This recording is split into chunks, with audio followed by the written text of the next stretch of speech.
In today's video, I'm going to summarize the key insights from the book The Richest Man in Babylon and use them to explain to you how you can become wealthy too. The book starts off by introducing to the reader two men, Bansir the chariot builder and Kobe the musician. Both Bansir and Kobe are extremely dissatisfied with their current financial situations, as after years of work, they still have no money left over. So they both decide to seek out advice from Arkad, the richest man in Babylon.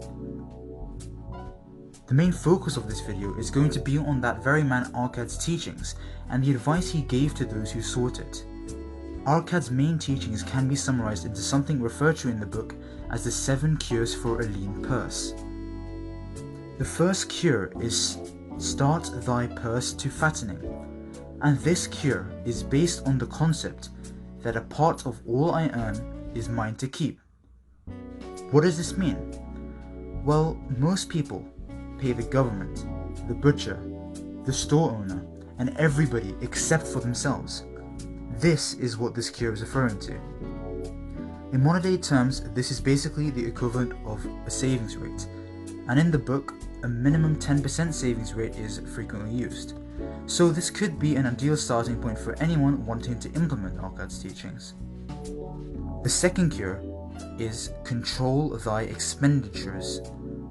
Now this cure is based on the issue that most people assume that all their expenses are necessary expenses, and so saving 10% of their income is simply impossible. Though Arkad explains that what we call our necessary expenses is subjective, and so they will always grow to equal our incomes unless we protest to the contrary.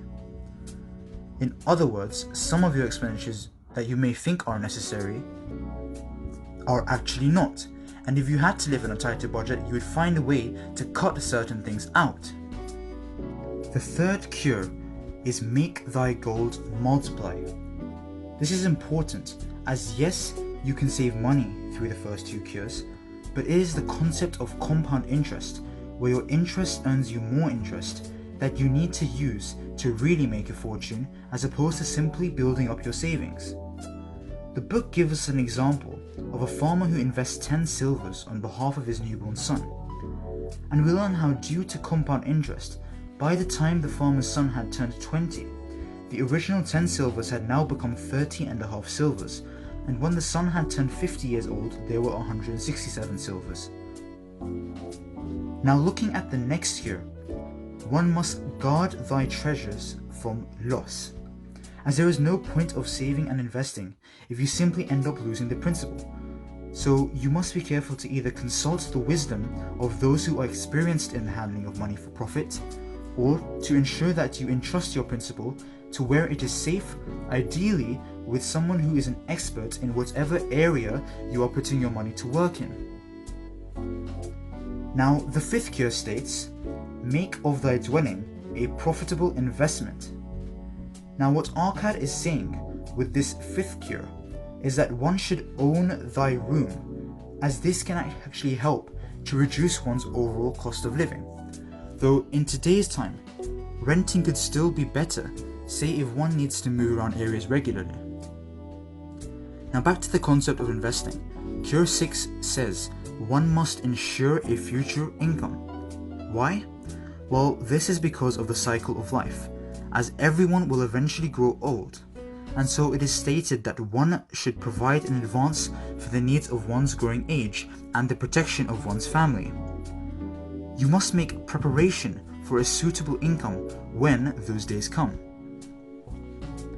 Now finally, the seventh cure is what I presume to be the most important, as a lot of financial advice focuses too much on, say, savings and investing, and with very few actually mentioning the concept of increasing one's income.